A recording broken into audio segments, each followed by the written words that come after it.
En la casa de Dios, dos hombres que todos respetaban hacían de mí un objeto para sus placeres. Mi propio padre me exhibía en el altar mientras el sacerdote observaba en las sombras. Por años recé para que alguien me escuchara, hasta que comprendí que yo misma tendría que ser mi salvación. Buenos días, buenas tardes o buenas noches, mis queridos. Qué alegría poder estar aquí con ustedes una vez más. Soy Cecilia Aparecida Mendoza Rivera. Tengo 72 años, bien vividos. Nací en Tequisquiapan, en Querétaro, pero hoy vivo aquí en esta bendita ciudadita de Guanajuato, donde encontré mi rinconcito de paz después de tantas vueltas que da la vida. Hoy en día, mi día a día es muy simple y lleno de amor. Me despierto tempranito, antes de que salga el sol, para preparar el café fresquito para mi Osvaldo, mi compañero de vida desde hace 50 años. Él ya no ve muy bien, pobrecito, pero todavía insiste en cuidar nuestro pequeño patio trasero, donde tenemos árboles de naranja, limón y hasta un aguacate que da unos aguacates enormes que tendrían que ver. Nuestra casa es pequeña, pero acogedora, con las paredes pintadas de amarillo clarito, color que mi hijo Jefferson escogió cuando renovó todo el año pasado. Tenemos 3 hijos, ¿saben? Jefferson, que es el mayor, Miriam la del medio y el más pequeño, Rogelio.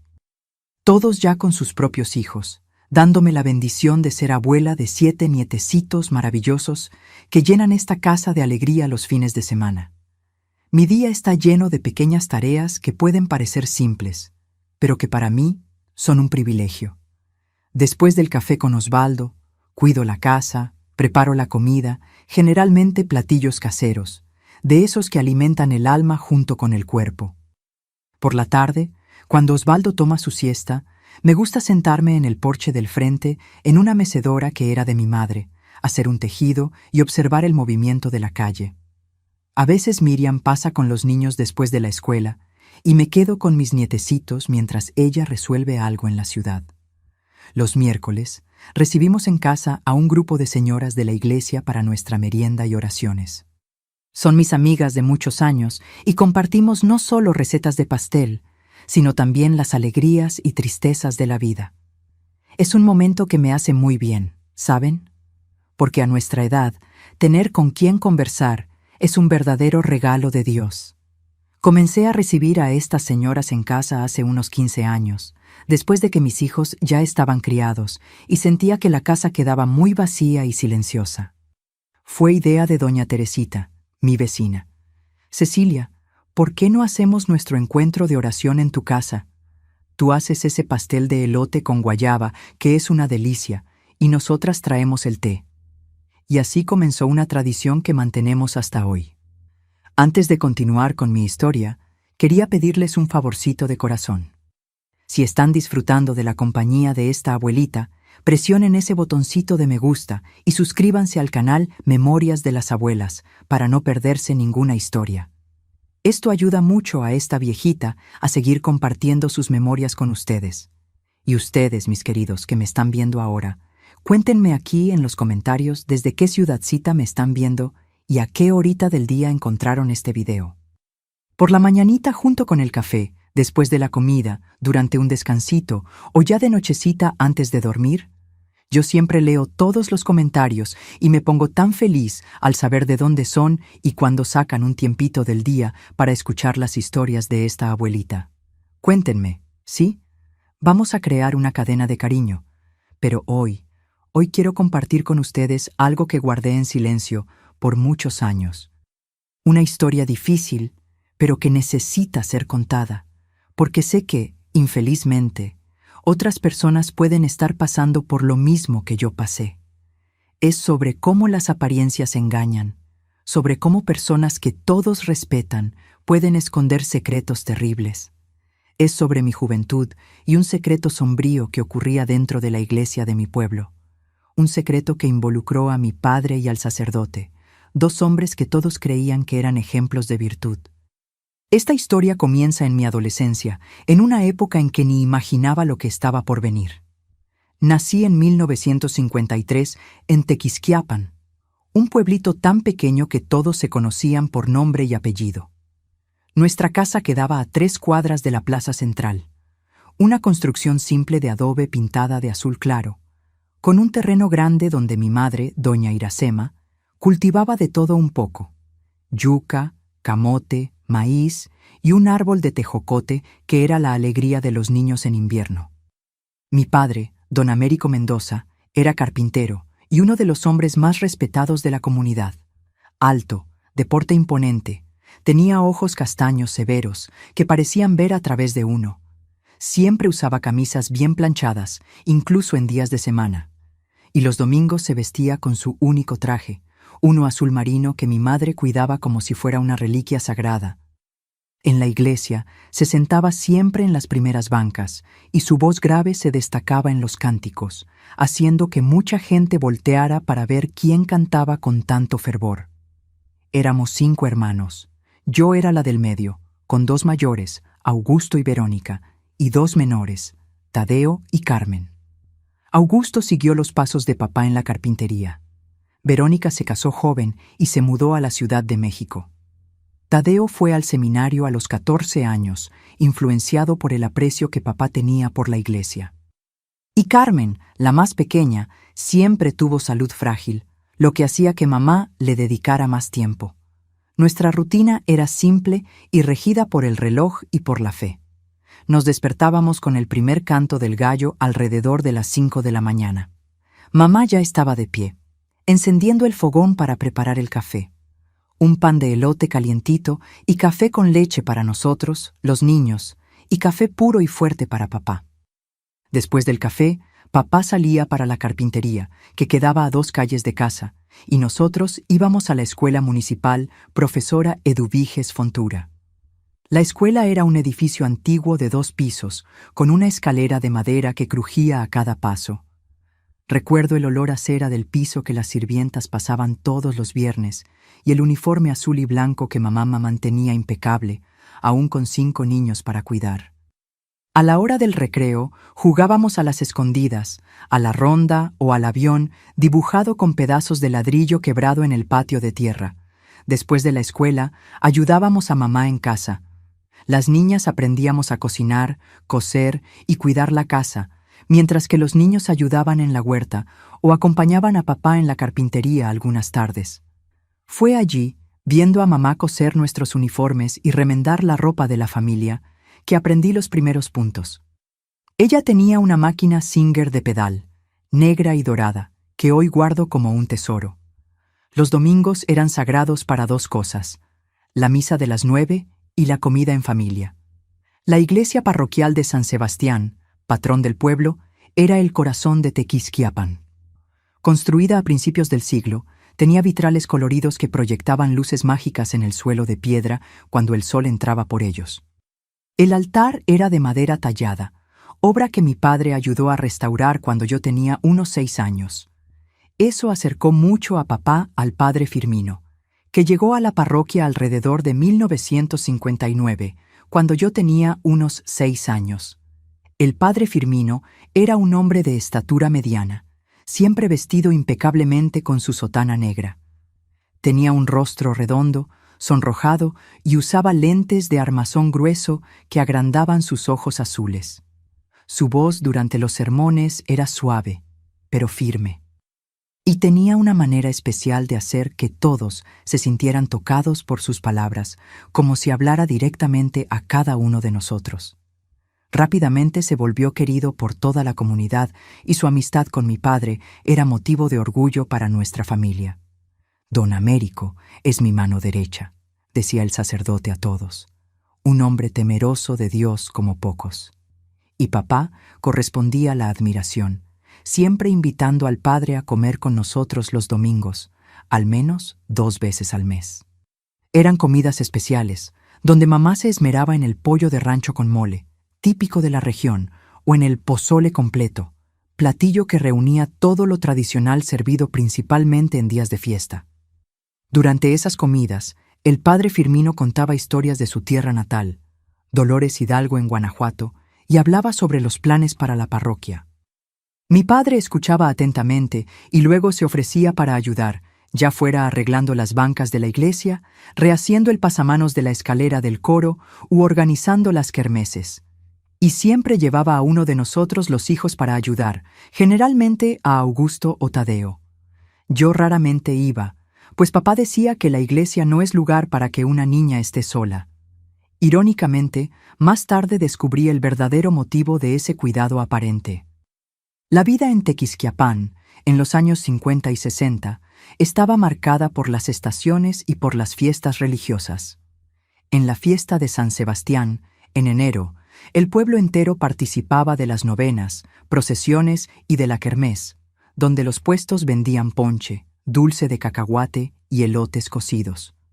Había el palo encebado, donde los jóvenes intentaban subir para ganar el premio amarrado en la punta, y el concurso de mariachis, que atraía a hacendados de toda la región. En casa, éramos criados con disciplina rígida. Papá no permitía retrasos, ropa mal planchada o tarea incompleta. Usaba el cinturón para corregir cualquier desvío de comportamiento, principalmente en los niños. Con las niñas usaba más las palabras, pero eran tan duras que a veces preferíamos el cinturón. Niña tiene que ser pura como Nuestra Señora, decía siempre. Cualquier mancha en la reputación no se quita nunca. Hasta mis 12 años, yo creía que mi padre era el hombre más correcto del mundo. Admiraba su postura en la iglesia, el respeto que todos le tenían y cómo nunca se atrasaba para nada.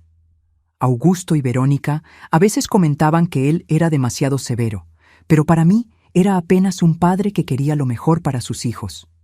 Mamá, siempre callada y sumisa, nunca contradecía sus decisiones, aun cuando sus ojos se humedecían al ver a uno de los hijos siendo castigado. Fue alrededor de esa edad que comencé a notar pequeños cambios en el comportamiento de mi padre. Cuando volvía de la iglesia, después de ayudar en alguna reparación, generalmente tarde en la noche, traía consigo un olor a tequila que intentaba disimular con pastillas de menta. Sus ojos se veían diferentes. Había algo en ellos que me causaba una incomodidad inexplicable. Y comenzó a observarme de una manera extraña, principalmente cuando me cambiaba de ropa en el cuarto que compartía con mis hermanas, y olvidaba cerrar la puerta con llave. Recuerdo una tarde poco antes de mi cumpleaños de 13 años, cuando estaba cosiendo con mamá en el porche. Papá llegó de la carpintería más temprano de lo normal y nos observó por un tiempo, recostado en el marco de la puerta. De repente dijo: «Cecilia está convirtiéndose en una señorita, Iracema. Ya es hora de que aprenda más sobre los caminos del Señor». Mamá apenas asintió sin levantar los ojos de la tela, pero noté cómo sus dedos temblaron ligeramente al dar la siguiente puntada. Aquella noche tuve dificultad para dormir. Había algo en la voz de mi padre, en la manera como sus ojos me siguieron el resto del día, que me dejó inquieta. Era como si un viento frío hubiera entrado en nuestra casa, anunciando una tormenta que yo aún no podía ver, pero ya podía sentir. Fue un miércoles por la noche, 2 semanas después de mi cumpleaños de 13 años, que todo comenzó. Recuerdo como si fuera hoy. Estábamos cenando, frijoles con arroz, nopales guisados y un poco de carne de puerco que sobró del domingo. Papá, que normalmente hablaba poco durante las comidas, de repente anunció: «Cecilia va a empezar a acompañarme en las visitas a la iglesia». Mamá levantó la mirada rápidamente, algo raro para ella que solía mantener los ojos bajos. «Pero, Américo, la niña tiene escuela temprano», intentó argumentar con voz casi inaudible. «La educación religiosa es tan importante como la de los libros, Iracema». Papá respondió secamente: «El padre Firmino y yo estamos de acuerdo en que ya es hora de que conozca más profundamente los servicios de la casa del Señor». Mamá no dijo nada más, solo asintió y volvió a mirar su plato. Verónica, que todavía vivía con nosotros en esa época, me miró con una expresión que no logré descifrar. Parecía preocupación, mezclada con una tristeza profunda. Aquella misma noche, después de que todos se fueron a dormir, papá golpeó la puerta del cuarto que compartía con mis hermanas. «Arréglate, Cecilia, vamos a la iglesia». Confundida, me puse un vestido simple sobre la camisola, Me peiné el cabello y me calcé los zapatos. Eran casi las 10 de la noche, un horario en que la iglesia normalmente estaría cerrada. Cuando cuestioné a papá sobre esto, me respondió con irritación en la voz: «El siervo de Dios puede entrar en la casa del Señor a cualquier hora y yo tengo la llave que el padre Firmino me confió para las reparaciones». El camino hasta la iglesia fue silencioso. Las calles de Tequisquiapan estaban desiertas a esa hora, iluminadas apenas por los pocos postes de luz amarillenta. El cielo estaba cubierto, sin estrellas, y un viento frío soplaba, haciendo que las hojas secas bailaran en el suelo. Recuerdo que abracé mi propio cuerpo, sintiendo un escalofrío que no era solo por el frío de la noche. La iglesia parroquial parecía diferente en la oscuridad.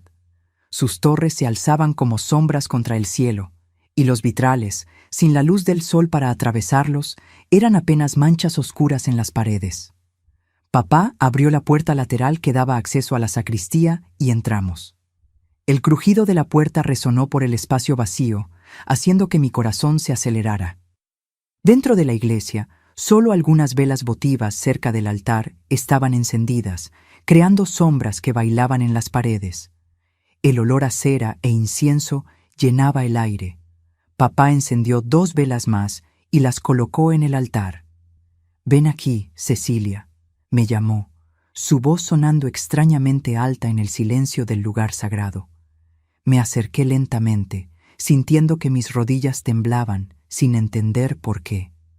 Había algo en su mirada, algo que nunca había visto antes. «¿Sabes por qué estamos aquí?», preguntó mientras ponía sus manos en mis hombros. «Para rezar, papá», respondí insegura. Él sonrió, pero no era una sonrisa bondadosa. Era algo diferente que hizo que mi estómago se contrajera. «Estamos aquí para que aprendas sobre humildad y obediencia ante Dios», dijo, apretando mis hombros con más fuerza. «El cuerpo es un templo, pero también una fuente de pecado. Estás creciendo, convirtiéndote en mujer y necesitas aprender a purificarte». Confundida y asustada, me quedé en silencio, sin entender lo que quería decir. Fue entonces cuando papá dio un paso atrás y dijo las palabras que marcarían el inicio de mi pesadilla. «Quítate el vestido, Cecilia». «¿Cómo, papá?», pregunté, creyendo que había oído mal. «Quítate el vestido. Aquí en la casa de Dios vas a aprender a avergonzarte de tu cuerpo pecaminoso».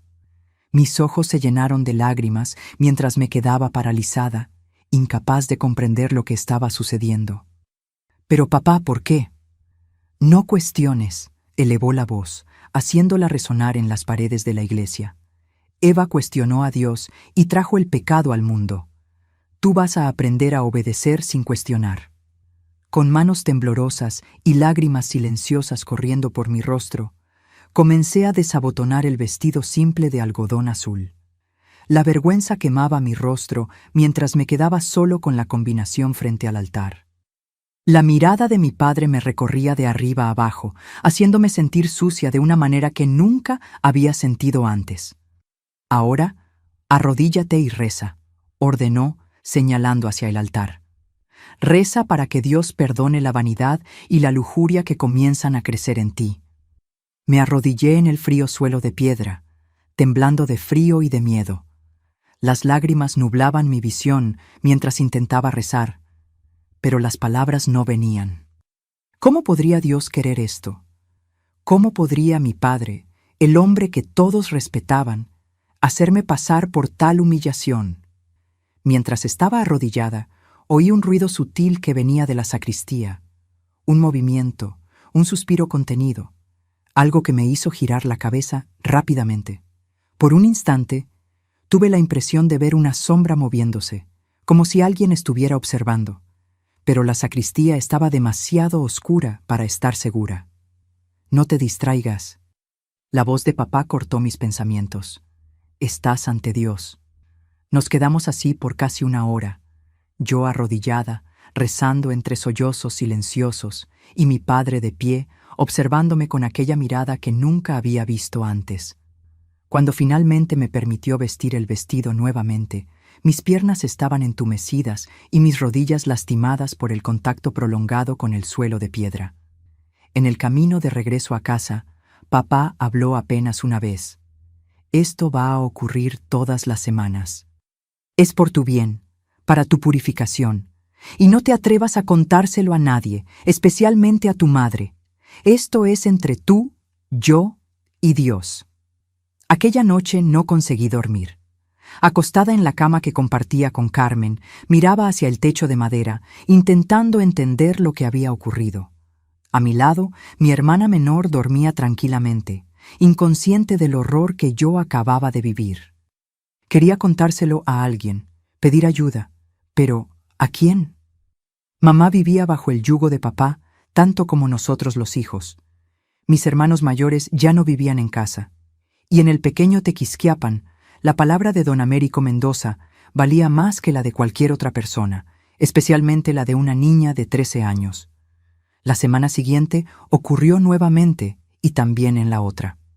Cada visita a la iglesia se volvía más difícil que la anterior. Papá comenzó a exigir que me quitara también la combinación, quedándome solo con la ropa interior. La vergüenza purifica el alma, decía mientras me observaba arrodillada, expuesta y humillada. Fue en la tercera visita que tuve la certeza de que no estábamos solos. Mientras rezaba, mirando fijamente al crucifijo en el altar para evitar la mirada de mi padre, oí nuevamente aquel ruido sutil que venía de la sacristía.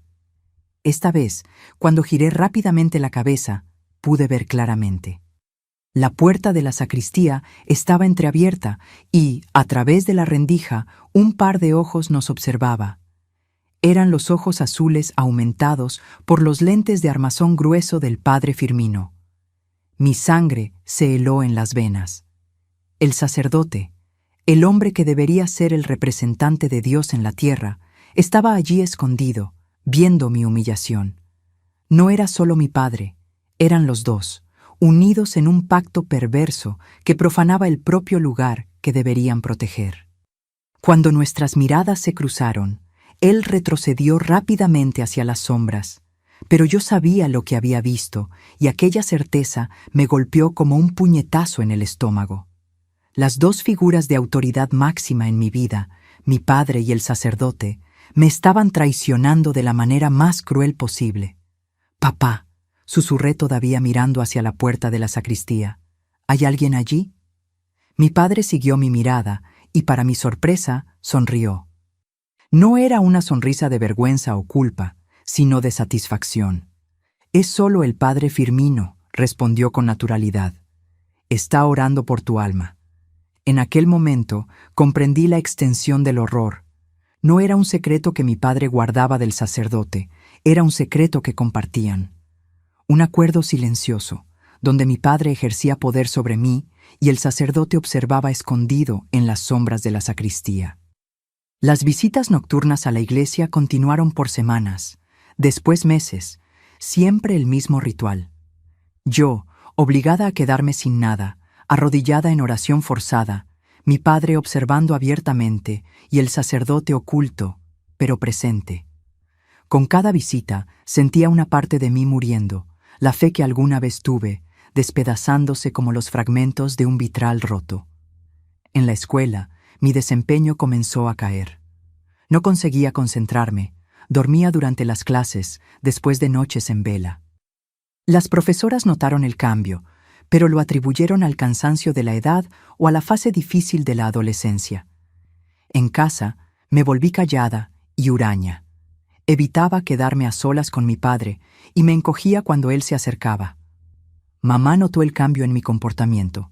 Una tarde, mientras lavábamos ropa juntas en la pila del patio trasero, tocó mi brazo suavemente. «¿Está pasando algo, hija mía?», preguntó, sus ojos revelando una preocupación genuina. Quise contarle todo, sacar fuera el peso de aquel secreto horrible. Pero en el exacto momento en que abrí la boca para hablar, vi a papá parado en la puerta trasera, observándonos con aquellos ojos que ahora me causaban tanto terror. El mensaje estaba dado. Él estaba siempre vigilante, siempre listo para garantizar mi silencio. «No es nada, mamá», respondí, bajando la mirada hacia la ropa enjabonada. «Solo que no he dormido bien». Por la noche, acostada en la cama, comencé a planear una fuga. Tal vez podría ir a Ciudad de México, encontrar a mi hermana Verónica, o quizá a Querétaro, donde una prima de mamá vivía. Pero ¿cómo una niña de 13 años, después 14, 15 años, podría viajar sola? ¿De dónde sacaría dinero para el pasaje? Y aun si consiguiera huir, la palabra de don Américo llegaría antes que yo, pintándome como una hija ingrata y mentirosa. Fue cuando cumplí 16 años que las cosas empeoraron aún más. En una de las visitas nocturnas a la iglesia, el padre Firmino no se contentó más con observar desde las sombras. Salió de la sacristía y vino hacia el altar, quedándose al lado de mi padre. «Cecilia se está convirtiendo en una mujer», le dijo a mi padre, sin siquiera mirarme, como si yo fuera un objeto siendo evaluado. «La humillación está funcionando. Está aprendiendo la sumisión necesaria». Mi padre asintió orgulloso, como si estuvieran discutiendo el progreso de un proyecto de carpintería y no la destrucción sistemática de mi dignidad y fe. Fue esa noche que, por primera vez, el sacerdote también me dio órdenes directas, mandándome ponerme en diferentes posiciones para la mejor contemplación del pecado. El horror ahora tenía dos rostros, dos voces, dos pares de ojos observándome. El lugar que debería ser sagrado, la iglesia donde fui bautizada e hice mi primera comunión, se había transformado en la cámara de mi tormento personal. Y las dos personas que deberían protegerme, mi padre por la naturaleza de la sangre, el sacerdote por el deber de su oficio, eran mis verdugos. Comencé a enfermarme con frecuencia. Fiebres inexplicables, dolores de estómago, pesadillas que me hacían despertar gritando en medio de la noche. Mi cuerpo estaba manifestando lo que mi voz no podía expresar. Mamá me llevó al médico en San Juan del Río, ciudad más grande próxima a Tequisquiapan, pero los exámenes no mostraban nada físico. «Son nervios», dijo el doctor, recetándome un calmante leve. Los nervios, claro, tenían nombre y apellido. Tenían el rostro de mi padre y del padre Firmino. Tenían el eco de sus pasos en la iglesia vacía por la noche. Tenían el frío del suelo de piedra en mis rodillas lastimadas. Una noche, después de otra sesión de humillación en la iglesia, tomé una decisión desesperada. No podría continuar viviendo así. Si no podía huir, si no podía hablar, tal vez podría acabar con todo de otra manera. Al día siguiente, tomé algunas pastillas del calmante que el médico había recetado y las escondí debajo del colchón. Cada día guardaba una o dos, acumulando lo suficiente para lo que planeaba hacer. Pero el destino, o tal vez Dios, el verdadero, no aquel que mi padre y el sacerdote distorsionaban, tenía otros planes para mí. En la mañana siguiente, al día en que decidí que tomaría todas las pastillas de una vez, el anuncio que cambiaría todo llegó a Tequisquiapan.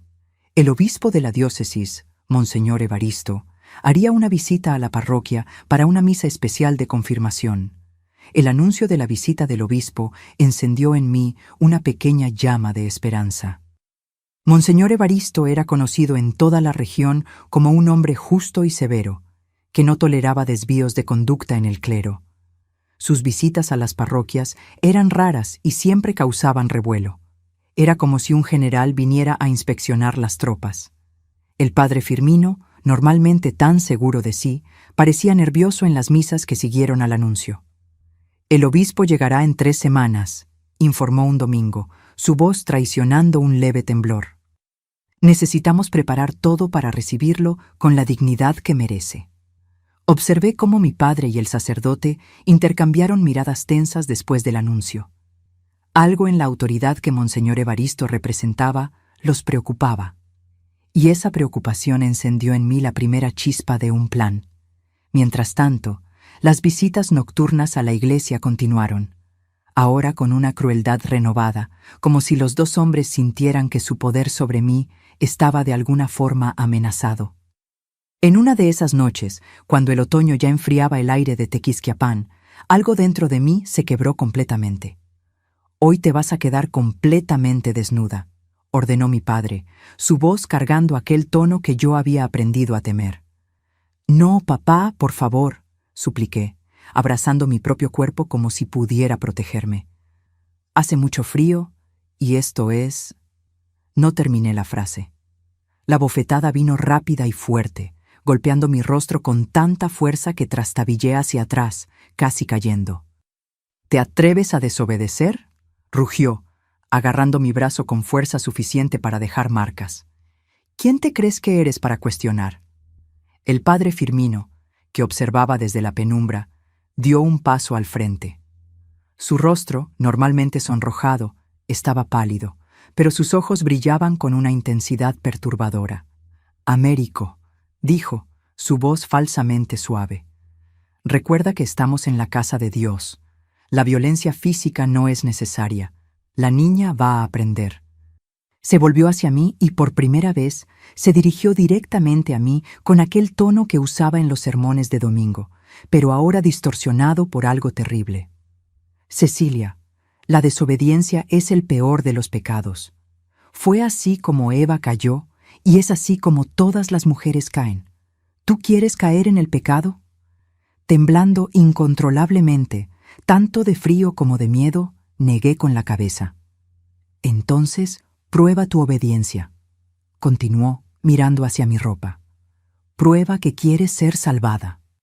Con lágrimas corriendo por mi rostro y un nudo en la garganta que apenas me dejaba respirar, comencé a quitarme la ropa pieza por pieza.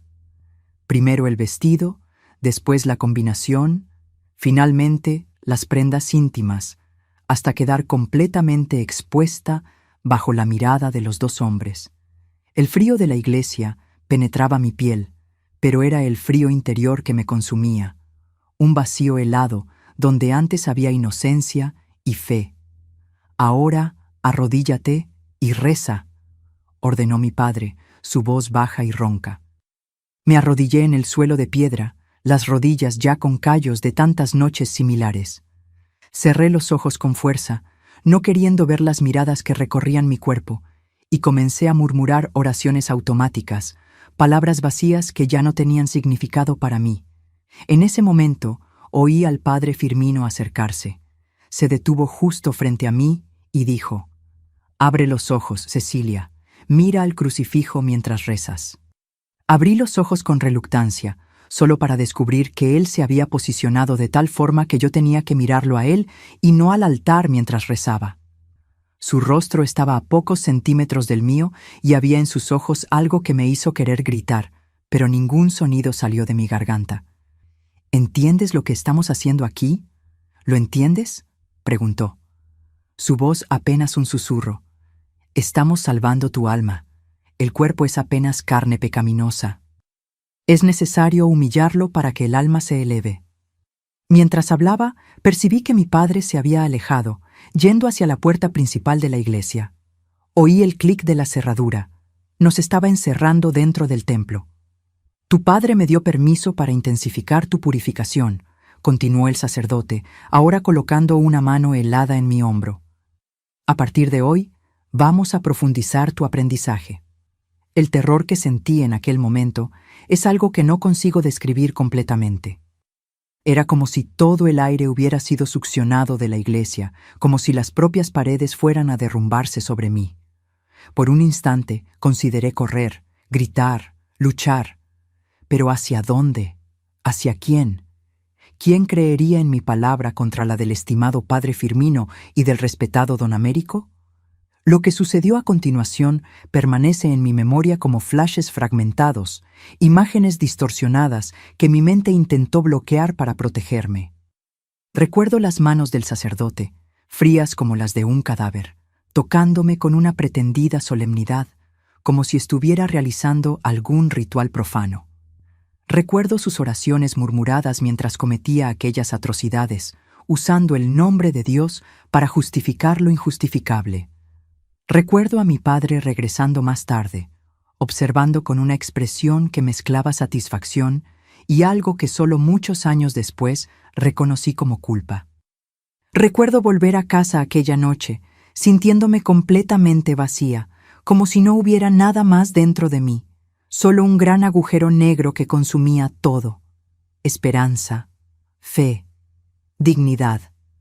En los días que siguieron, no conseguí mirar a mi madre a los ojos. ¿Cómo podría? ¿Qué palabras podrían expresar el horror que estaba viviendo? Y aun si encontrara las palabras, ¿qué garantía tenía de que sería creída?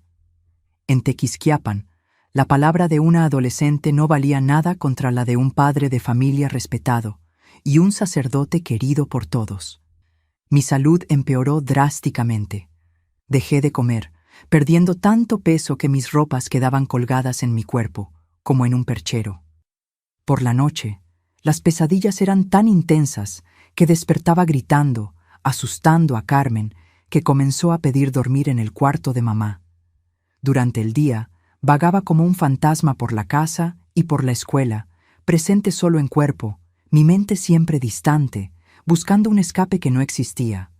Fue doña Clotilde, mi profesora de español, quien primero percibió la gravedad de la situación. Un día, después de clase, me llamó para conversar. «Cecilia, ¿qué está pasando contigo?», preguntó, sus ojos gentiles demostrando una preocupación genuina. Quise contarle, quise derramar todo aquel veneno que me corroía por dentro, pero las palabras quedaron atrapadas en mi garganta. Años de silencio forzado y miedo me habían enseñado a desconfiar incluso de la bondad. «Estoy solo cansada, profesora», respondí, evitando su mirada. «Cecilia», insistió, colocando la mano en mi hombro, lo que me hizo retroceder instintivamente. «Sea lo que sea que esté pasando, puedes contar conmigo. Estoy aquí para ayudar». Aquellas palabras simples, aquella oferta sincera de ayuda, casi quebró mi resolución de silencio. Casi. Pero entonces recordé lo que había sucedido la noche anterior en la iglesia y el miedo fue más fuerte. «Gracias, profesora», murmuré antes de salir rápidamente del aula, dejando a doña Clotilde con una expresión de impotencia que se sumaba a mis propios dolores. Las visitas a la iglesia continuaron, ahora con una crueldad creciente. El sacerdote, habiendo cruzado todos los límites de lo sagrado, parecía cada vez más audaz en sus purificaciones. Mi padre, a veces, parecía incómodo con los excesos del padre Firmino, pero nunca lo suficiente para interrumpir aquel pacto diabólico que habían establecido. Una noche, mientras me vestía después de otra sesión de horror, oí a los dos conversando en voz baja cerca del altar. «Estoy preocupado con la visita del obispo», decía el sacerdote. «Monseñor Evaristo tiene fama de ser muy riguroso». «Nadie va a descubrir nada», respondió mi padre con firmeza. «¿Quién creería en la palabra de ella contra la nuestra? Somos hombres respetados en la comunidad». «Aún así», insistió el sacerdote, «necesitamos ser más cuidadosos en las próximas semanas. Nada de marcas visibles y tal vez sea mejor suspender nuestras sesiones hasta que el obispo se vaya». Mi padre pareció considerar por un momento. Después asintió. «Tienes razón. Vamos a dar un tiempo. La chica no va a ningún lado. Podemos retomarlo después». Aquella conversación oída por casualidad plantó la semilla de mi plan. Ellos tenían miedo del obispo. Había alguien cuya autoridad temían y esa era mi oportunidad, tal vez la única que tendría. En la semana siguiente, como acordaron entre ellos, no hubo visita nocturna a la iglesia. Fue el primer respiro que tuve en años. Usaba cada minuto de aquella tregua temporal para planear, para reunir valor. Yo no podría hablar directamente con el obispo. Sabía que sería impedida. Pero tal vez podría escribir, dejar una nota, algo que llegara a sus manos, sin que mi padre o el sacerdote supieran. Comencé a escribir una carta, escondida debajo de las mantas tarde en la noche, usando la luz débil que entraba por la ventana. Al principio, las palabras no venían. ¿Cómo describir lo indescriptible? ¿Cómo poner en el papel los horrores vividos sin morir de vergüenza? Pero poco a poco, como un hilo de agua que rompe una represa, las palabras comenzaron a fluir. «Excelentísimo Monseñor Evaristo», escribí con manos temblorosas. «Mi nombre es Cecilia Aparecida Mendoza. Tengo 17 años y soy hija de Américo Mendoza. Lo que voy a contar es difícil, pero es la verdad ante Dios». Describí todo sin escatimar detalles. Las visitas nocturnas a la iglesia, la humillación, los abusos, el pacto entre mi padre y el sacerdote. Cada palabra que escribía era como arrancar una espina del alma. Doloroso, pero necesario para la curación. Terminé la carta implorando ayuda, intervención, justicia. Sé que puede que no me crean, concluí, pero le pido que usted, como representante de Dios, investigue. Observe cómo el padre Firmino actúa cerca de las niñas jóvenes. Pregunte a las otras jóvenes de la parroquia si él ya las ha invitado para conversaciones particulares en la sacristía. La verdad aparecerá. Doblé la carta varias veces y la escondí dentro del forro de mi vestido de domingo, aquel que usaría para la misa especial con el obispo. Ahora necesitaba apenas esperar y rezar, no más al Dios distorsionado de mi padre y del sacerdote, sino a un Dios de justicia que yo esperaba aún existiera en algún lugar. La espera fue angustiante. Cada día parecía arrastrarse. Cada noche traía consigo el miedo de que mi padre cambiara de idea y retomara las visitas a la iglesia antes de la llegada del obispo. Mi madre, notando mi agitación creciente, intentó calmarme a su manera silenciosa, preparando mis platillos favoritos, arreglando mi cabello con cuidado especial, pequeños gestos que decían lo que ella no podía expresar en palabras. Una tarde, mientras ayudaba a mamá a tender la ropa en el tendedero del patio trasero, se acercó más de lo normal y susurró, tan bajo que casi no oí: «Sea lo que sea que estés planeando, ten cuidado, hija mía». La miré sorprendida, viendo en sus ojos un conocimiento que ella nunca había admitido. ¿Será que sabía? ¿Será que siempre supo? Y como yo estaba presa en una red de miedo y silencio. «Mamá», comencé, pero ella negó ligeramente con la cabeza, indicando que no debíamos conversar allí. Más tarde, cuando estábamos solas en la cocina preparando la cena, continuó en voz baja: «Tu padre no es el hombre que todos piensan que es. Lo sé desde hace mucho tiempo». Hizo una pausa, amasando la masa de las tortillas con más fuerza de la necesaria. «No puedo protegerte como debería. Nunca pude, pero quiero que sepas que sea lo que sea que suceda, estoy de tu lado». Aquellas palabras, aquella pequeña confesión, fueron como un bálsamo para mi alma herida. No estaba completamente sola. Mi madre, a su manera limitada por las circunstancias de su propia vida, estaba conmigo. En la víspera de la llegada del obispo, no conseguí dormir. Pasé la noche repasando mentalmente cada detalle del plan. La carta estaba segura, escondida, donde nadie la encontraría antes de la hora. Todo lo que necesitaba hacer era acercarme lo suficiente al obispo durante la misa para entregársela directamente en sus manos. Pero, ¿y si no lo conseguía? ¿Y si mi padre o el sacerdote percibían lo que estaba haciendo? El miedo me consumía, trayendo con él náuseas que me hicieron correr al baño varias veces durante la noche. Cuando el sol finalmente nació, yo estaba exhausta, pero determinada. Aquel sería el día en que el silencio acabaría. La noticia de la llegada de Monseñor Evaristo se esparció rápidamente por el pequeño Tequisquiapan. Alrededor de las 10 de la mañana, un carro negro y reluciente, muy diferente de los vehículos simples de la ciudad, estacionó frente a la casa parroquial. El obispo había llegado. Desde nuestra casa se podía ver el movimiento en la plaza central. Personas se reunían para dar la bienvenida a la importante visita, vistiendo sus mejores ropas, aunque no fuera domingo. El padre Firmino, con su rostro rojo y sudado, parecía nervioso mientras recibía a su superior. Monseñor Evaristo era un hombre alto y delgado, de cabellos completamente blancos y un rostro marcado por arrugas profundas que le daban un aire de sabiduría severa. Usaba los paramentos completos de su posición, lo que lo hacía aún más imponente. A su lado, el padre Firmino parecía disminuido, casi insignificante.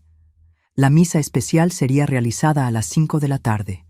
Durante todo el día, la agitación en la ciudad fue creciendo. Las mujeres preparaban antojitos para la recepción que seguiría a la celebración. Los hombres ayudaban a decorar la iglesia con flores y listones. Era como si un evento extraordinario estuviera a punto de suceder. Y, de hecho, estaba, aunque no de la manera que todos imaginaban. Cuando llegó la hora de arreglarnos para la misa, sentí mi estómago contraerse en nudos. Vestí mi vestido de domingo con cuidado, asegurándome de que la carta continuaba segura en su escondite. Peiné mi cabello, lo até con listones, intentando parecer lo más normal posible, aunque mi corazón latía tan fuerte que parecía que todos podrían oírlo. «¿Estás bien?», preguntó Carmen, notando mi palidez. «Pareces enferma». «Estoy bien», respondí automáticamente, la misma respuesta que venía dando desde hace años, aun cuando estaba despedazada por dentro. Mi padre entró en el cuarto sin llamar, como de costumbre. «¿Están listas?», preguntó, su tono impaciente. «No quiero llegar tarde a la misa del obispo». Había algo en sus ojos, una inquietud que reconocí inmediatamente. A pesar de sus palabras para el sacerdote, estaba considerando retomar las visitas nocturnas a la iglesia. La tregua estaba cerca del fin. Era hoy, o nunca. La iglesia parroquial de San Sebastián nunca estuvo tan llena. Personas de todo Tequisquiapan e incluso de ciudades vecinas vinieron para la misa especial presidida por Monseñor Evaristo. El aire estaba cargado de expectativa, el murmullo de las conversaciones llenando el espacio normalmente silencioso. Nuestra familia llegó 20 minutos antes del inicio de la celebración, mi padre insistiendo en sentarse en la primera fila. Como siempre, somos miembros importantes de esta comunidad, repetía él siempre que alguien cuestionaba su insistencia en quedarse tan adelante. Hoy, esa proximidad serviría a mi propósito. Sentada entre mi madre y mi hermana Carmen, yo temblaba tanto que tuve que sostener las manos en el regazo para disimular. La carta parecía quemar dentro del forro de mi vestido, un secreto a punto de explotar. Miré alrededor, intentando parecer casual, buscando el mejor momento para acercarme al obispo. El padre Firmino circulaba por la iglesia, visiblemente nervioso, arreglando arreglos de flores, verificando si todo estaba perfecto para impresionar a su superior. Cuando pasó por nuestra banca, me lanzó una mirada rápida, pero significativa, un recordatorio silencioso del poder que ejercía sobre mí, una amenaza velada para que yo mantuviera el silencio. A su lado, caminando con la solemnidad de su posición, estaba Monseñor Evaristo, saludando a los fieles con un gesto de cabeza. De cerca, parecía aún más imponente. Tenía ojos perspicaces que parecían ver más allá de las apariencias y una expresión severa que inspiraba más respeto que afecto. «Aquel es el obispo», susurró Carmen a mi lado, impresionada con los paramentos elaborados. «Sí», respondió mi padre, inclinándose hacia adelante, «y después de la misa seré presentado a él. El padre Firmino hará cuestión de mencionar todo el trabajo que realicé para la parroquia». Su tono era de orgullo, como si fuera a recibir una medalla por buenos servicios, no como alguien que debería temer el juicio por sus actos. Aquella arrogancia, aquella certeza de impunidad fue la gota de agua. En aquel momento, cualquier vacilación que aún pudiera tener desapareció. Él necesitaba ser detenido. Ambos necesitaban, y yo sería el instrumento de esa justicia. La misa comenzó puntualmente a las 5. Los cánticos llenaron la iglesia, las voces unidas en alabanzas que otrora significaban tanto para mí, pero que ahora sonaban vacías después de todo lo que viví dentro de aquellas paredes. Observé a Monseñor Evaristo presidiendo la celebración, su voz fuerte y clara, resonando bajo el techo abovedado. A su lado, el padre Firmino parecía un niño atrapado en una travesura, siempre mirando de reojo a su superior, como si temiera ser descubierto en cualquier momento. Durante el sermón, Monseñor Evaristo habló sobre integridad, sobre cómo los representantes de Dios en la tierra deberían ser ejemplos inmaculados de virtud. «La hipocresía es uno de los peores pecados», declaró, su voz tronando por la iglesia. «Aquellos que usan el manto de la fe para esconder acciones impuras serán juzgados con más severidad, pues traicionan no solo a los hombres, sino al propio Dios». Vi al padre Firmino tragar en seco, su rostro normalmente sonrojado, ahora pálido como cera. A mi lado, mi padre se removió incómodamente en la banca. ¿Estaban sintiendo el peso de sus conciencias o apenas temían que sus secretos pudieran salir a la luz? La hora de la comunión llegó, el momento que yo aguardaba. Conforme los fieles formaban fila para recibir la hostia, mi mano temblorosa encontró la carta escondida. Con un movimiento discreto, la retiré del escondite y la sostuve firmemente. Nuestra fila se levantó para unirse a la fila. Mi padre fue al frente, seguido por mamá, después yo y Carmen al final. El camino hasta el altar nunca pareció tan largo. Cada paso era un esfuerzo consciente para no desmoronarme bajo el peso de aquella decisión. Delante de mí, mamá miró hacia atrás brevemente y nuestras miradas se encontraron. Algo en sus ojos me dijo que ella sabía, que de alguna forma podía sentir lo que estaba a punto de suceder. Cuando mi padre se arrodilló ante el obispo para recibir la comunión, pude ver cómo bajó la cabeza en una demostración de falsa piedad que me revolvió el estómago. Después fue el turno de mamá, que recibió la hostia con una reverencia silenciosa. Entonces llegó mi turno. Me arrodillé ante Monseñor Evaristo, mirando directamente a sus ojos. Algo en mi mirada debe haber comunicado la urgencia, la desesperación, pues él mantuvo su mirada fija en la mía por un momento más largo de lo normal. «El cuerpo de Cristo», dijo, extendiendo la hostia. «Amén», respondí, recibiendo la hostia con la mano izquierda, mientras con la derecha, en un movimiento rápido, pero preciso, deslicé la carta doblada dentro de la manga de su vestimenta.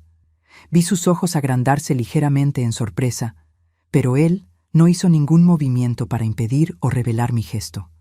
Me levanté rápidamente y volví a la banca, el corazón latiendo tan fuerte que temía que todos pudieran oírlo. De vuelta a mi lugar, no conseguí rezar. Apenas fijé la mirada en el altar, observando a Monseñor Evaristo continuar distribuyendo la comunión. En determinado momento, vi su mano libre tocar discretamente la manga donde yo había colocado la carta, como para confirmar que algo realmente estaba allí. A mi lado, mi padre parecía en paz, absorto en sus oraciones, completamente ajeno a lo que yo acababa de hacer. El resto de la misa pasó como un borrón. Mis manos estaban heladas, mi boca seca, mi mente alternando entre el terror de lo que podría suceder si mi plan salía mal y la esperanza desesperada de que finalmente alguien me escucharía. Después de la bendición final, Monseñor Evaristo anunció que recibiría saludos de los fieles en la casa parroquial, donde también sería servida una pequeña recepción. Mi padre, ansioso por impresionar al obispo, insistió en que toda la familia fuera. «Es un honor ser recibidos por el obispo», declaró, arreglándose la corbata mientras salíamos de la iglesia. En la casa parroquial, la tensión dentro de mí crecía a cada minuto. El local estaba lleno, personas aglomerándose para hablar con Monseñor Evaristo, que recibía a todos con una sonrisa contenida, pero educada.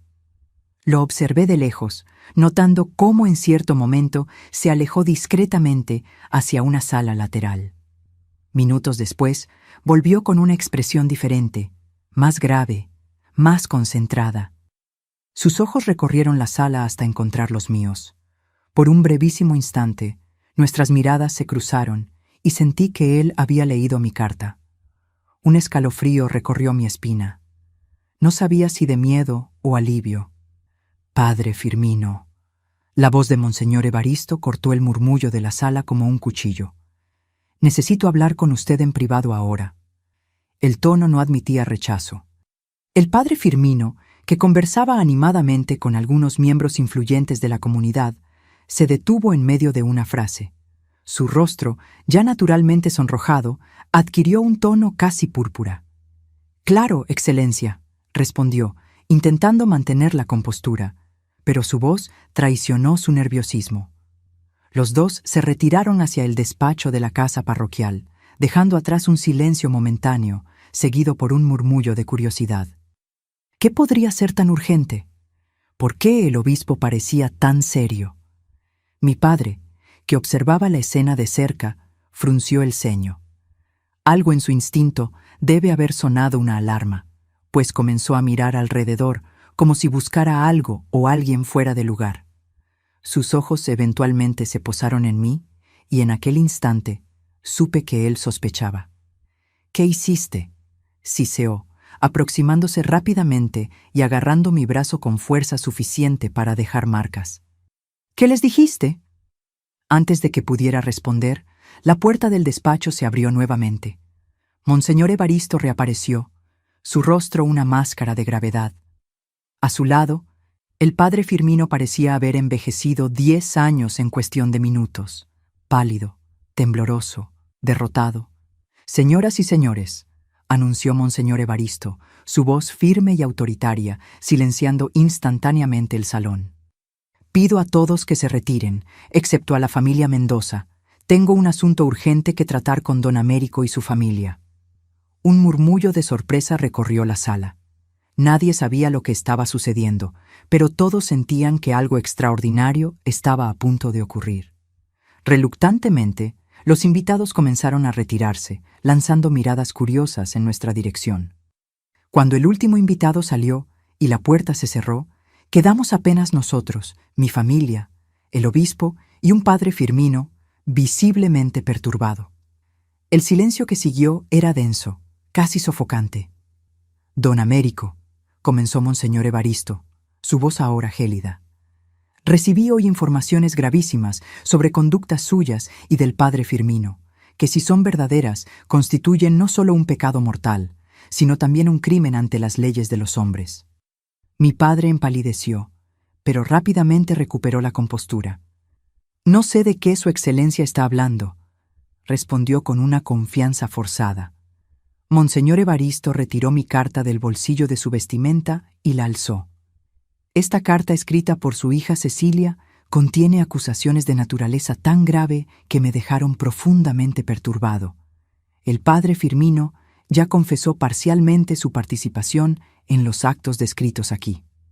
Todas las miradas se volvieron hacia mí. La de mi padre era de puro odio, la de mamá de un dolor mezclado con un extraño alivio, la de Carmen de confusión y miedo. La del padre Firmino era la más difícil de descifrar, una mezcla de vergüenza, rabia y algo que parecía casi alivio. «Ella está mintiendo», explotó mi padre, dando un paso en mi dirección, los puños cerrados. «Es una niña rebelde que siempre causó problemas. Inventó esta historia para perjudicarnos». Monseñor Evaristo se interpuso entre nosotros, su figura alta e imponente como una barrera. «No se acerque a ella», ordenó con una autoridad que hizo a mi padre retroceder. «El padre Firmino ya admitió que ustedes llevaban a la niña a la iglesia durante la noche.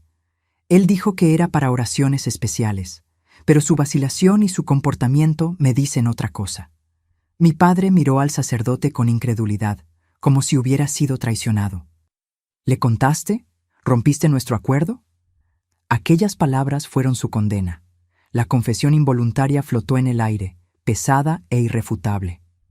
«Entonces es verdad», dijo Monseñor Evaristo, su voz ahora trémula de indignación. «Ustedes realmente...». Él no consiguió terminar la frase, como si las palabras fueran demasiado horribles para ser pronunciadas. Fue en ese momento que algo dentro de mí se rompió completamente. Años de silencio forzado, de humillación, de dolor suprimido. Todo explotó en un grito que parecía venir de las profundidades de mi alma. «Es verdad, todo es verdad», grité, las lágrimas brotando por mi rostro. «Ellos me llevaban a la iglesia por la noche. Papá me obligaba a quitarme todo frente al altar. Decía que era para purificarme, y el sacerdote se quedaba escondido, observando todo. Después él comenzó a participar también». No conseguí continuar. Los sollozos sacudían mi cuerpo con tanta fuerza que apenas conseguía quedarme de pie. Mamá corrió hacia mí, envolviéndome en sus brazos delgados, pero sorprendentemente fuertes. mi hija», repetía llorando también. «¿Por qué no me lo contaste? ¿Por qué no me dejaste ayudar?». «Él dijo que te mataría si yo contaba», respondí entre sollozos. «Dijo que nadie me creería, que todos pensarían que yo era una mentirosa, una pecadora». Monseñor Evaristo asistía a la escena con una mezcla de horror y compasión. Después, volviéndose hacia mi padre y hacia el sacerdote, Su rostro se endureció nuevamente. Don Américo Mendoza, a partir de este momento, está prohibido de entrar en cualquier iglesia de esta diócesis. En cuanto a usted, Padre Firmino, está suspendido de todas sus funciones sacerdotales hasta nueva orden. Mañana mismo comunicaré el caso a las autoridades civiles. Lo que ustedes hicieron no es solo un pecado mortal, es un crimen que debe ser castigado por las leyes de los hombres. Mi padre, viendo su mundo derrumbarse, hizo un último esfuerzo desesperado. ¿Va a creer en la palabra de una niña perturbada contra la mía, contra la de un sacerdote? Nadie en la ciudad va a creer esto. Nadie. Yo creo, dijo mi madre, su voz sorprendentemente firme. Yo siempre supe que algo estaba mal. Sus pesadillas, el miedo, los cambios. ¿Cómo pude ser tan cobarde? ¿Cómo pude no ver lo que estaba delante de mis ojos? Y yo también creo, añadió una voz desde la puerta. Era doña Clotilde, mi profesora. Estaba pálida, temblorosa, pero determinada. Hace meses noto los cambios en Cecilia. Intenté hablar con ella, pero siempre había una barrera de miedo. Ahora entiendo por qué. No sé cómo supo lo que estaba sucediendo, cómo llegó allí en aquel momento crucial. Tal vez oyó los rumores sobre la reunión privada. Tal vez fue guiada por alguna intuición. Lo importante es que estaba allí, una voz más uniéndose a la mía. Una testigo más contra el muro de silencio que por tanto tiempo me aprisionó. Mi padre, viéndose acorralado, recurrió a la última arma que siempre usó también: la violencia. Con un rugido de furia, avanzó en mi dirección, puños alzados, rostro contorsionado, en una máscara de odio puro. «Te vas a arrepentir de esto, ingrata. Voy a enseñarte a mantener la boca cerrada». Todo sucedió muy rápido. Monseñor Evaristo intentó interceptarlo, pero no fue lo suficientemente rápido. Mi madre se colocó frente a mí, intentando protegerme. El puño de mi padre golpeó su rostro con un sonido horrible que nunca olvidaré.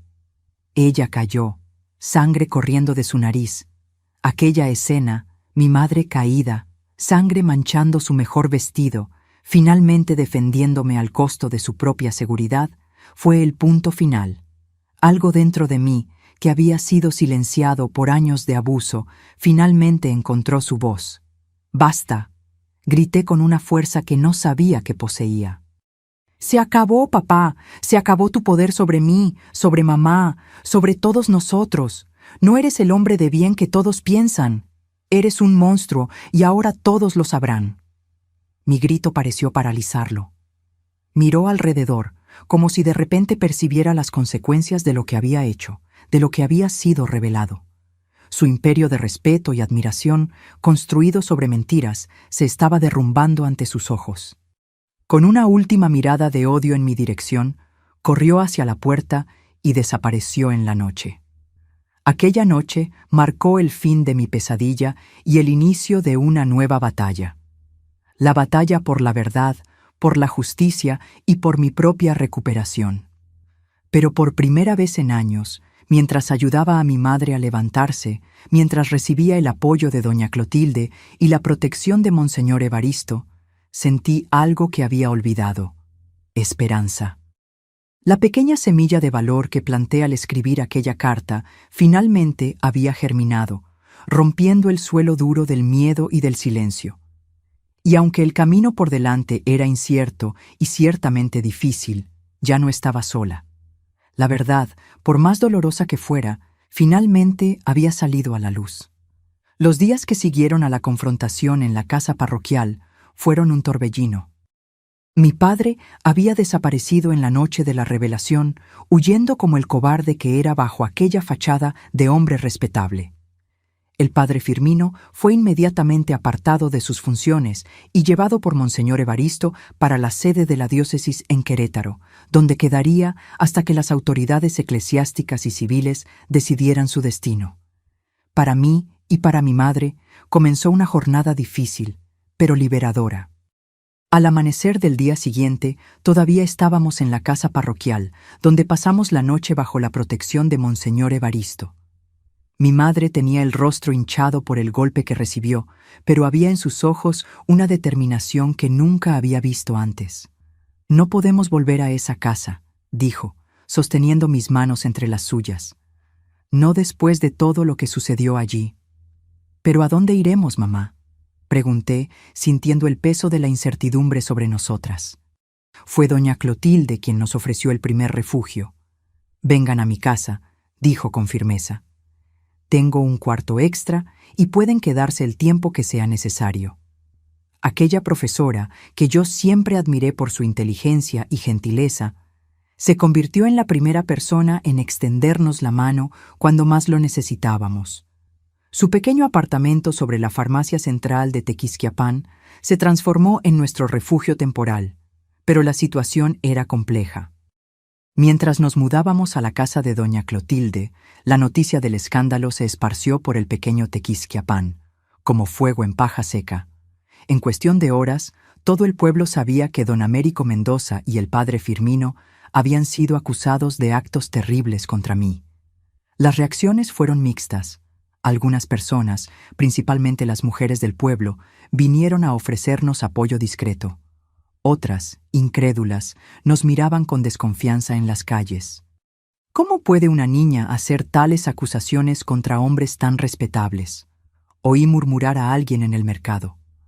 Lo peor vino cuando Carmen volvió de la escuela llorando, porque los otros niños la llamaban hermana de la mentirosa. Tadeo, mi hermano que estaba en el seminario, envió una carta fría diciendo que no podía creer que yo hubiera difamado a un hombre de Dios y que estaba orando por mi alma.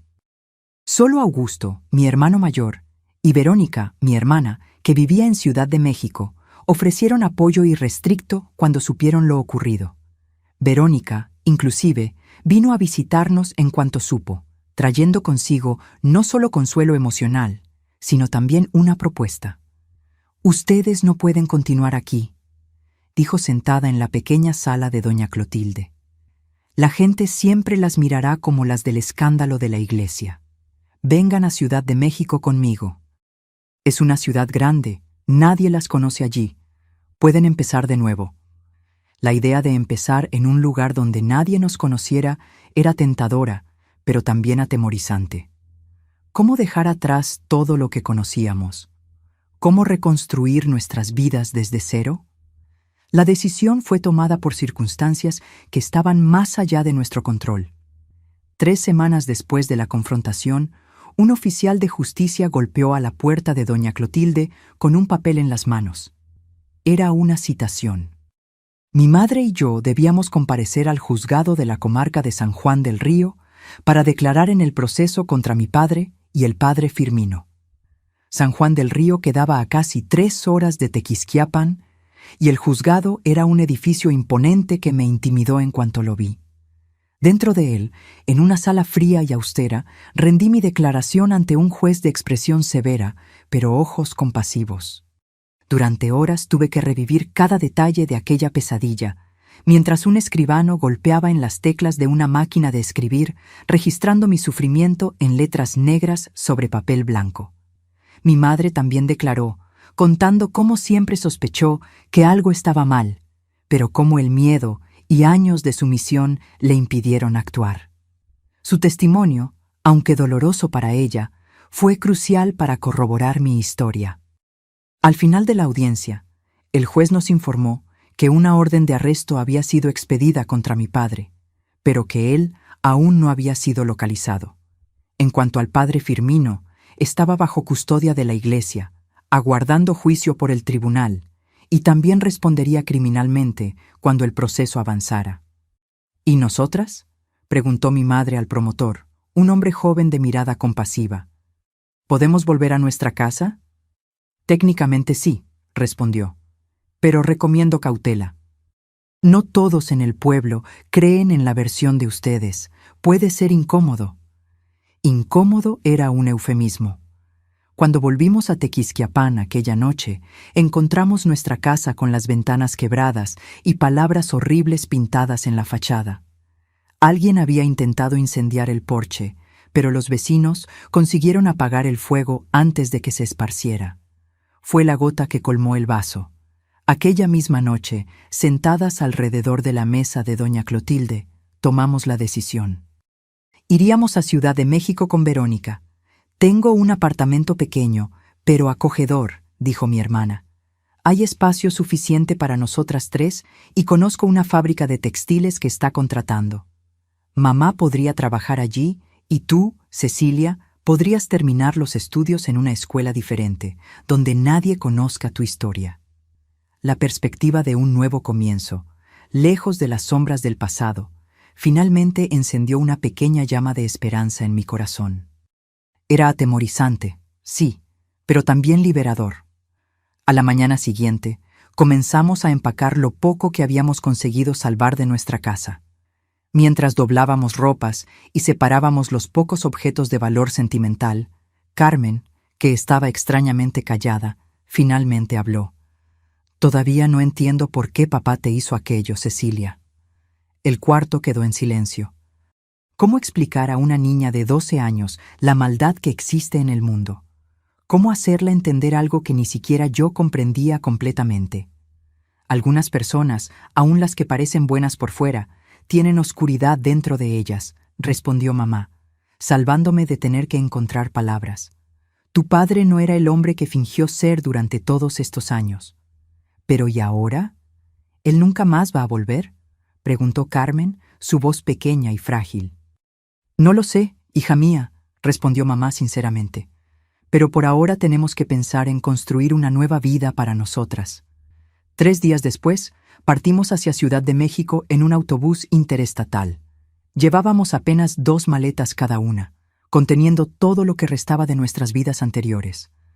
Mirando por la ventana mientras el autobús dejaba Tequisquiapan, sentí una mezcla de tristeza y alivio. Estaba dejando atrás el escenario de mi peor pesadilla, pero también el único hogar que conocía. El viaje fue largo y silencioso. Cada una de nosotras estaba perdida en sus propios pensamientos, intentando procesar todo lo que había sucedido e imaginar lo que el futuro nos reservaba.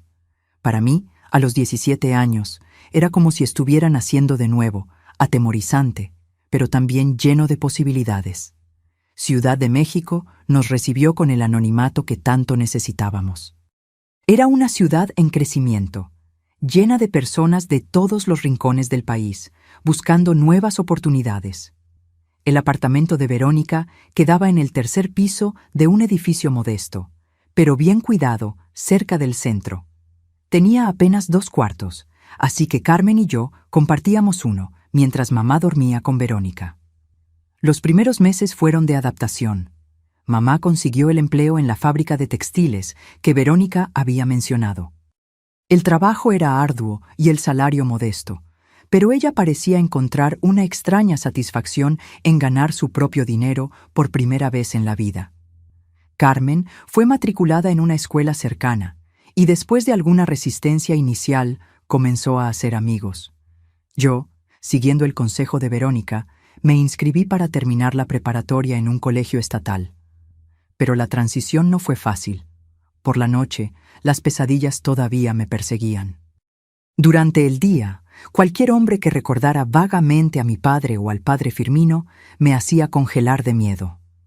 En la escuela tenía dificultad para concentrarme, y mi nueva profesora de español, una señora de mediana edad llamada doña Eunice, frecuentemente me encontraba mirando por la ventana, perdida en pensamientos sombríos. Fue doña Eunice quien, percibiendo mi lucha silenciosa, me indicó para la psicóloga de la escuela, doctora Lidia. Inicialmente resistí a la idea de contar mi historia a una persona más, pero doña Eunice insistió. Algunas heridas necesitan aire para cicatrizar, dijo con gentileza. Reluctante, comencé a tener sesiones semanales con la doctora Lidia, una mujer de unos 40 años, de ojos gentiles y voz calma. Al principio, apenas conseguía hablar sobre lo que había sucedido. Las palabras quedaban atrapadas en la garganta y pasaba la mayor parte de la sesión en silencio, mirando mis manos. Pero la doctora Lidia era paciente. No hay prisa, decía. Estaré aquí cuando estés lista. Fue durante la 6ª sesión que algo se rompió dentro de mí. Una simple pregunta. ¿Cómo te sientes hoy, Cecilia? y de repente las palabras comenzaron a brotar junto con lágrimas que ni sabía que aún tenía para derramar. Conté todo, cada detalle sórdido, cada noche de terror, cada sentimiento de impotencia y vergüenza. Cuando terminé, exhausta y con la garganta dolorida de tanto llorar, la duca creó. Lidia simplemente dijo: «Eres la persona más valiente que jamás conocí, Cecilia». Aquellas palabras, tan simples pero tan profundas, plantaron la primera semilla real de cura en mi corazón. Si esa mujer, que oía historias difíciles todos los días, creía que yo era valiente, tal vez hubiera algo de valor en mí, después de todo. Las sesiones con la doctora Lidia continuaron, convirtiéndose en un puerto seguro en mi nueva vida. Lentamente, comencé a procesar el trauma, a entender que lo que sucedió no fue mi culpa, que no tenía nada de qué avergonzarme. Mientras tanto, la vida en Ciudad de México seguía su curso. Verónica nos presentó a algunos de sus amigos y comenzamos a construir una pequeña red de apoyo. Mamá, por primera vez en su vida, estaba tomando sus propias decisiones, descubriendo quién era fuera de la sombra dominadora de mi padre. Fue en una de esas pequeñas reuniones sociales, un asado en el patio de un colega de trabajo de Verónica, que conocí a Osvaldo. Él era algunos años mayor que yo, estudiante de ingeniería en la universidad local, con una sonrisa tímida y ojos que parecían ver a través de las máscaras que todos usamos. Nuestro primer encuentro fue breve.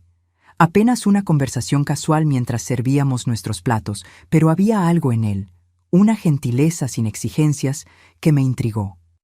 Cuando preguntó si podría verme nuevamente, me sorprendí a mí misma al decir que sí. Nuestra primera cita fue un paseo en el parque de Chapultepec, seguido por un café en una lonchería sin pretensiones. Conversamos sobre libros, películas, sueños para el futuro, asuntos leves, seguros, pero había momentos en que nuestras miradas se encontraban, y yo sentía que él percibía que había más en mi historia de lo que yo estaba compartiendo. Fue en la tercera cita que finalmente le conté. Estábamos sentados en una banca del parque, observando la puesta del sol, cuando de repente sentí la necesidad de ser honesta. Si esta relación naciente fuera a algún lado, él necesitaba saber quién era yo, lo que había vivido. «Hay algo que necesito contarte», comencé, mi voz trémula, algo sobre mi pasado. Osvaldo escuchó en silencio, mientras yo narraba de forma resumida, pero honesta, lo que había sucedido en Tequisquiapan. No entré en detalles gráficos, pero no omití la esencia de la verdad. Cuando terminé, estaba temblando, los ojos fijos en el suelo, temiendo ver repulsión o pena en su rostro. En vez de eso, sentí su mano cubrir la mía, un toque leve, respetuoso de mis límites, pero presente. «Gracias por confiar en mí con esto», dijo simplemente. «Eres una sobreviviente, Cecilia, y te admiro aún más por eso». En aquel momento, algo cambió entre nosotros. No fue una gran declaración de amor. No hubo promesas grandiosas, apenas un entendimiento mutuo, un respeto que formaría la base de todo lo que vendría después. Nuestra relación progresó lentamente, a mi ritmo. Osvaldo nunca presionó, nunca exigió más de lo que yo estaba lista para dar.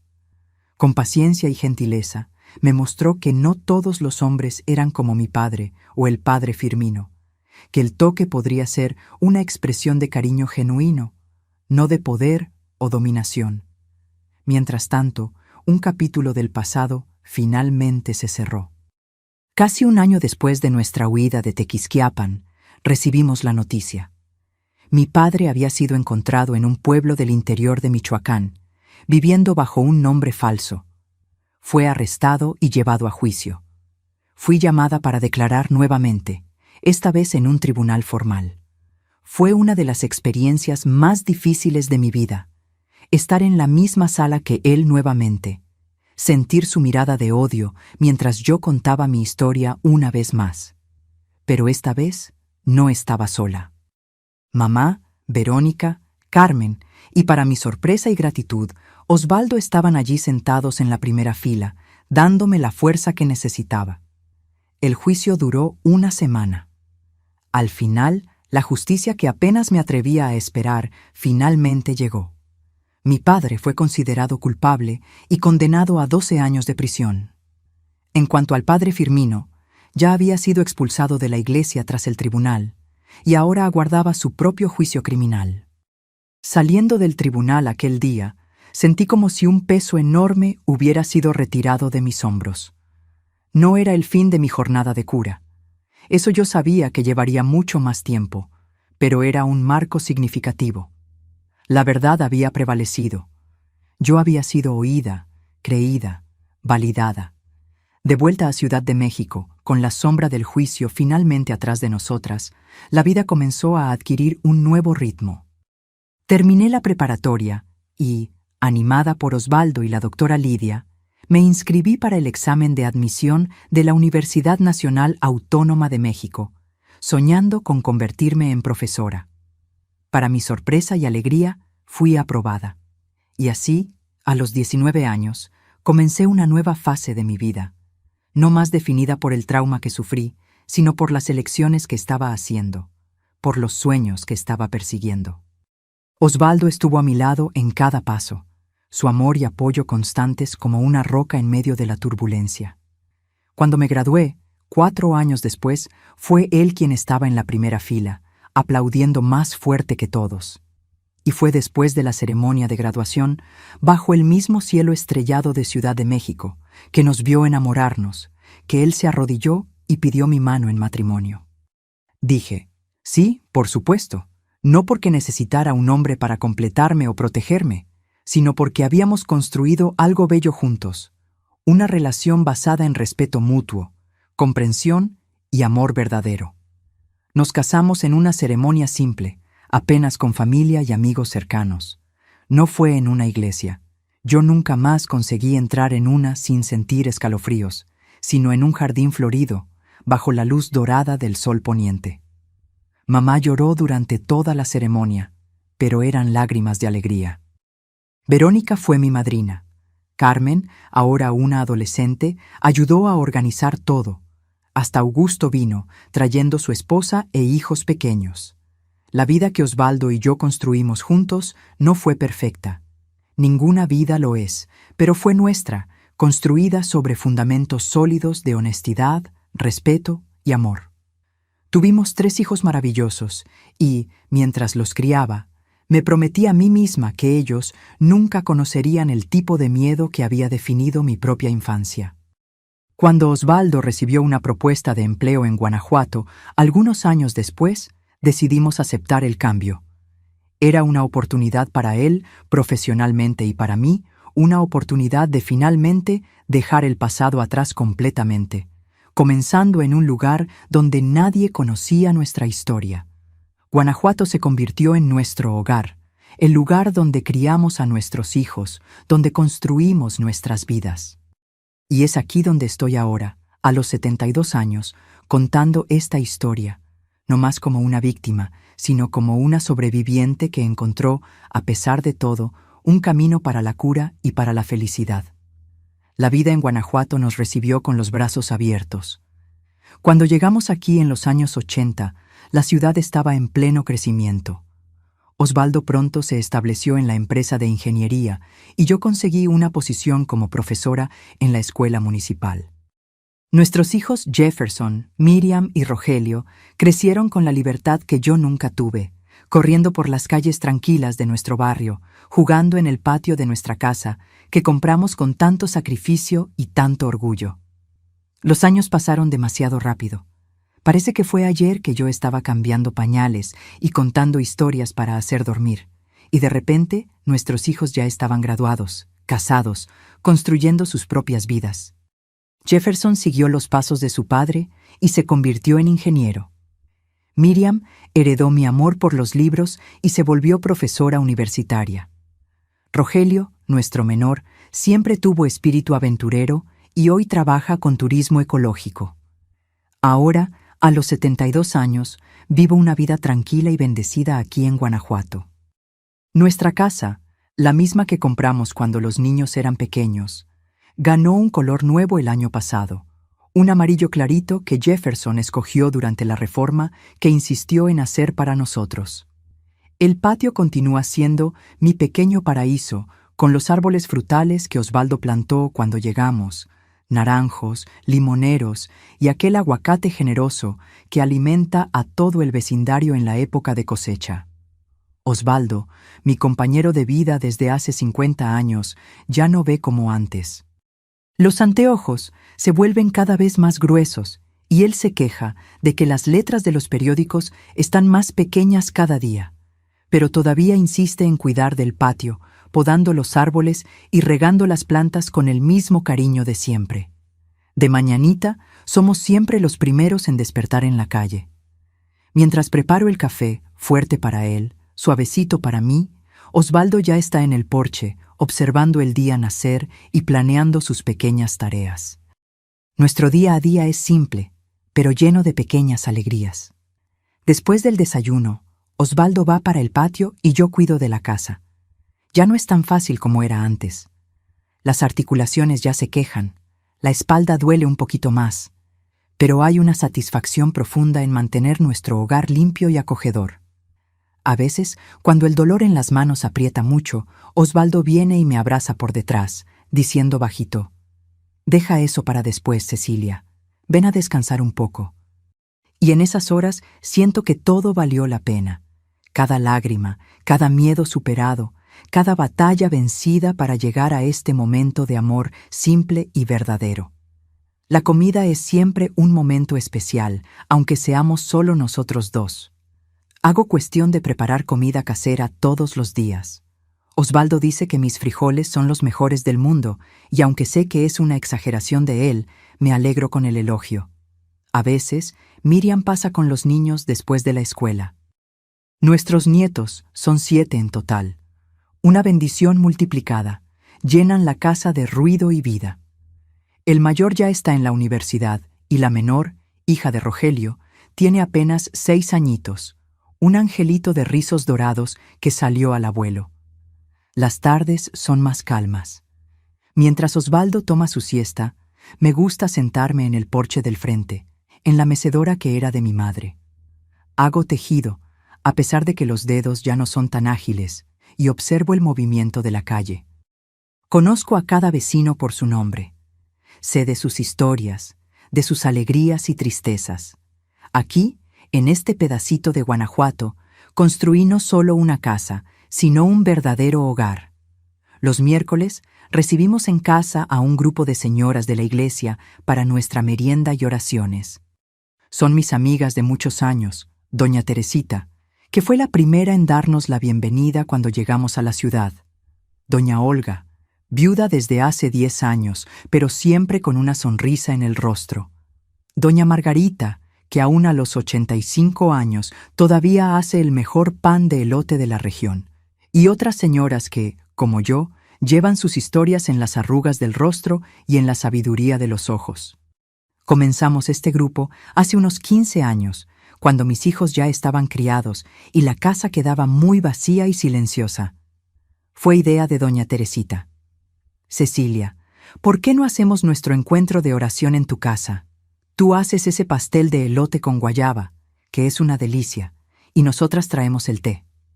Y así comenzó una tradición que mantenemos hasta hoy. Durante estos encuentros, compartimos no solo recetas de pastel, sino también las alegrías y tristezas de la vida.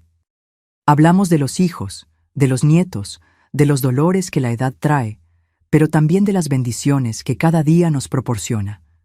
Es un momento de conexión, de sentir que no estamos solas en esta jornada. Mi fe, que fue tan profundamente conmovida en la juventud, encontró un nuevo camino a lo largo de los años. No consigo entrar en iglesias. Los recuerdos todavía son demasiado dolorosos, pero encontré a Dios en las pequeñas cosas. En la sonrisa de mis nietos, en el amor de mi marido, en la bondad de los amigos, en la belleza de una puesta de sol. Es una fe más simple, tal vez, pero también más auténtica y personal. Osvaldo siempre respetó este aspecto de mi vida. Él va a misa los domingos, pero nunca me presionó para acompañarlo. En vez de eso, creamos nuestros propios rituales sagrados, una oración de gratitud antes de las comidas, un momento de silencio contemplativo al final del día, una conversación sobre las bendiciones recibidas mientras observamos las estrellas desde nuestro porche. Los domingos son días especiales para nosotros. Es cuando la familia se reúne para la comida. No siempre todos pueden venir, claro, cada uno tiene su propia vida ahora, pero hacemos cuestión de mantener esa tradición viva. La mesa se extiende con un mantel bordado que recibí de mi madre, los platos que compré uno a lo largo de los años y la comida que preparo con amor desde temprano. Ver a mis hijos y nietos reunidos, conversando, riendo, a veces hasta discutiendo, porque familia es así mismo, me llena de una alegría que no consigo explicar. Los miro y pienso en todo lo que pasé, en cómo llegué hasta aquí, y siento una gratitud profunda por haber encontrado la fuerza para romper aquel ciclo de abuso y construir algo completamente diferente para mi propia familia. No todos son flores, claro. La edad trae sus limitaciones y sus pérdidas. Muchos amigos queridos ya se fueron. Mamá falleció hace 15 años en paz, rodeada por nosotros. Verónica, mi hermana, que fue tan fundamental en mi vida, partió hace 5 años, dejando un vacío que nunca será llenado. Carmen vive en León. No nos vemos con tanta frecuencia como me gustaría, pero hablamos por teléfono todas las semanas. En cuanto a mi padre y al padre Firmino, hace muchos años no tengo noticias. Después de cumplir su pena, mi padre desapareció completamente. A veces me pregunto si todavía está vivo, si algún día sintió remordimiento por lo que hizo. Pero no permito que esos pensamientos ocupen mucho espacio en mi mente. Aprendí que perdonar no significa olvidar o minimizar el mal que fue hecho, sino liberarme del poder que ese mal tenía sobre mí. Hoy, cuando me miro en el espejo, veo a una mujer de 72 años con cabellos blancos y rostro marcado por el tiempo. Pero veo también los ojos de una sobreviviente, de alguien que conoció lo peor de la humanidad y aún así consiguió creer en lo mejor. Veo a alguien que transformó el dolor en fuerza, el miedo en coraje, el trauma en sabiduría. Esta soy yo, Cecilia Aparecida Mendoza Rivera. No soy apenas la niña que sufrió abusos en la iglesia de Tequisquiapan. Soy esposa, madre, abuela, amiga, profesora jubilada. Soy la señora que hace el mejor pastel de elote con guayaba de Guanajuato, según mis amigas de la merienda de los miércoles. Soy la abuelita que cuenta historias para los nietos, la vecina que siempre tiene un oído atento y un consejo gentil. Soy mucho más que mi trauma, y tal vez esa sea la mayor victoria de todas. Mis queridos que me acompañaron hasta aquí, compartir esta historia no fue fácil. Por muchos años cargué este secreto como un fardo demasiado pesado para compartir. Pero hoy, con la sabiduría que solo los años pueden traer, entiendo que nuestro silencio protege apenas a los abusadores. Son nuestras voces, aunque trémulas, las que tienen el poder de cambiar vidas. Si estás pasando por algo parecido a lo que viví o conoces a alguien en esa situación, quiero que sepas que no estás solo. El camino para la cura puede ser largo y difícil, pero es posible. Aprendí que la edad no define nuestra fuerza, sino nuestra capacidad de recomenzar cada día.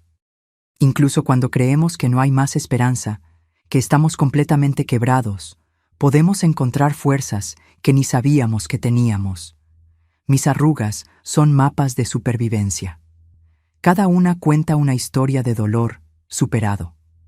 Mirando hacia atrás, veo que mi historia no es sobre lo que me hicieron, sino sobre cómo elegí responder. Descubrí que somos más fuertes de lo que imaginamos, especialmente cuando pensamos que no aguantamos más. El tiempo no cura todas las heridas, pero nos enseña a vivir con ellas y aún así sonreír. Si hay algo que aprendí en mis 72 años de vida, es que nuestra historia no termina en los capítulos dolorosos. Por más oscura que sea la noche, el amanecer siempre llega. Por más profundo que sea el pozo en que nos encontramos, siempre hay un camino para salir. A veces, necesitamos apenas una mano extendida para ayudarnos a encontrarlo. En cada país, en cada cultura, existen personas sufriendo en silencio, como yo sufrí. personas que creen que no tienen voz, que nadie las creerá, que están solas en su dolor. Pero también existen en todo lugar personas dispuestas a oír, a creer, a ayudar.